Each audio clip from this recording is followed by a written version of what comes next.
All right, so for our next unit of study, we're going to be learning about the endocrine system. I'll be making several short videos filled with information for you, and then we'll be doing activities online. The objectives for these little video lectures is to identify the contributions of the endocrine system to homeostasis, discuss the chemical composition of hormones and the mechanisms of hormone action, summarize the site of production, regulation, and effects of hormones of the pituitary, thyroid, parathyroid, adrenal, and pineal glands, and discuss several common diseases associated with dysfunctions of the endocrine system. So we'll go ahead and get started. We're going to talk about what is the endocrine system. So it is a system that is made up of glands that secretes hormones, which are chemical messengers. So they're sending chemical signals to your body to do things. And they are responsible for regulating growth, metabolism, and sexual development. They are also responsible for our response to stress and injury, as well as helping us maintain homeostasis. And so we'll get to talk about each of those today, and then we'll get into more specific examples as time goes on.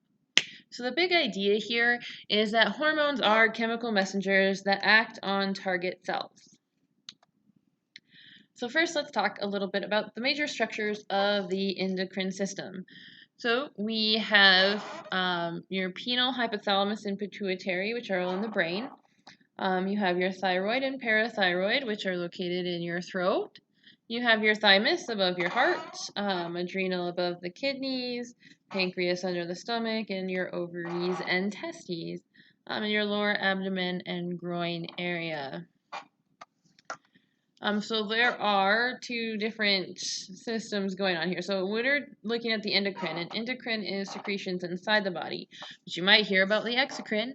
And the exocrine just is secretions outside of the body. Exo meaning exit, so outside. And those are going to be things like saliva, breast milk, and sweat. So hormones in the endocrine system are controlled one of two ways. It's either a positive feedback loop or a negative feedback loop. So this goes back to the beginning of the year when we talked about those. A negative feedback system is basically when levels go above or below a set point, the endocrine system is going to secrete hormones to lower or raise the level. So think of it like your thermostat. You have it set at 65. If it gets below 65, the heater is going to kick on and raise it to 65. When it gets above 65, the heater will kick off so it can cool back down. Negative feedback loops in your endocrine system work the same way. One example of a negative feedback system that we're going to talk a little bit more about later is the calcium regulation by the thyroid and parathyroid. So what happens with that is first, if calcium rises above a certain level in your system, the thyroid gland is going to release calcitonin. That calcitonin is going to lower the level of blood calcium, and then once that blood calcium falls below that set point, the parathyroid hormone is going to be released, and then the blood calcium levels are going to rise. So you can see how there's that set point, and it will trigger different hormones depending on where it needs to, if it needs to go up or down.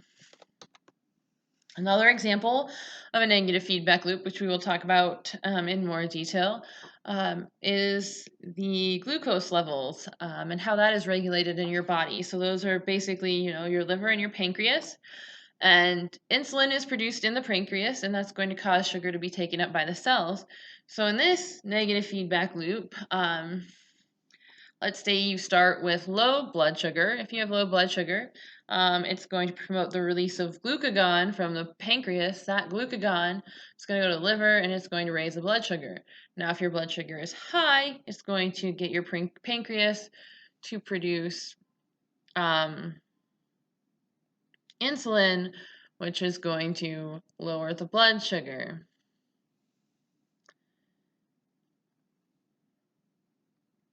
That is the example of the glucose negative feedback loop. Now, as I mentioned before, there are other positive feedback loop systems. The one that we're going to look at is contractions during labor.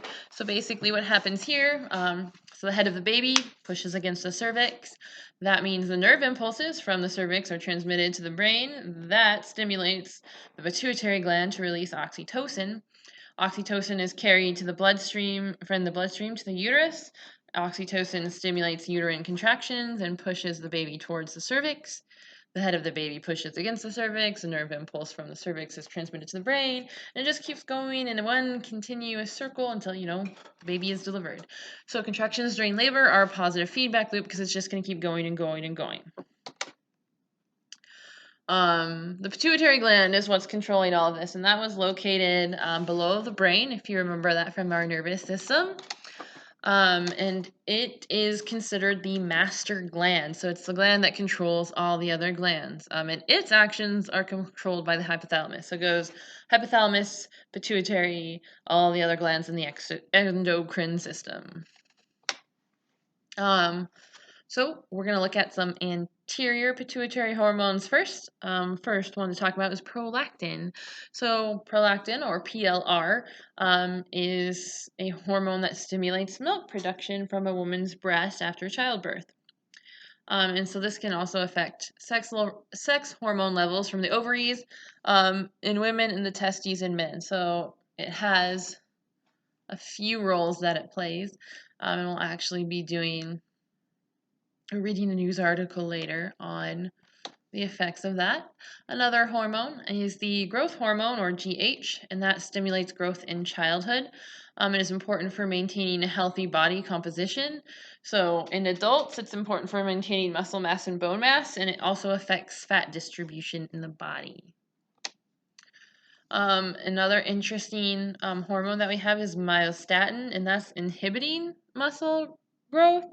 And that's actually a huge problem for people with muscular dystrophy. So there's actually research out there to find myostatin inhibitors so that can treat diseases that break down muscles. Fun fact, there's this Belgian blue cow that suppresses this, like myostatin. It's just a big muscular cow. So other things that come with problems with the pituitary are dwarfism, or like really tall people, up to like 8'11", because that's that growth hormone not being regulated normally. You also have adrenocorticotropin, or ACTH, and that stimulates the production of cortisol. And if you guys know or remember, that is the stress hormone, so it's vital to our survival. It maintains our blood pressure and glucose levels.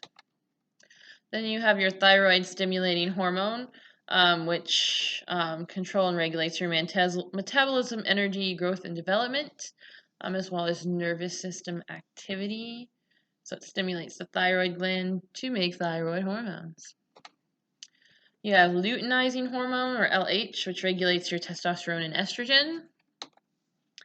And you have follicle stimulating hormone, FSH, which promotes sperm production in men and stimulates ovaries to release eggs in women. So in combination with LH, LH and FSH work together to allow the normal function of your ovaries and testes. And that is where I'm going to leave off for this first lesson.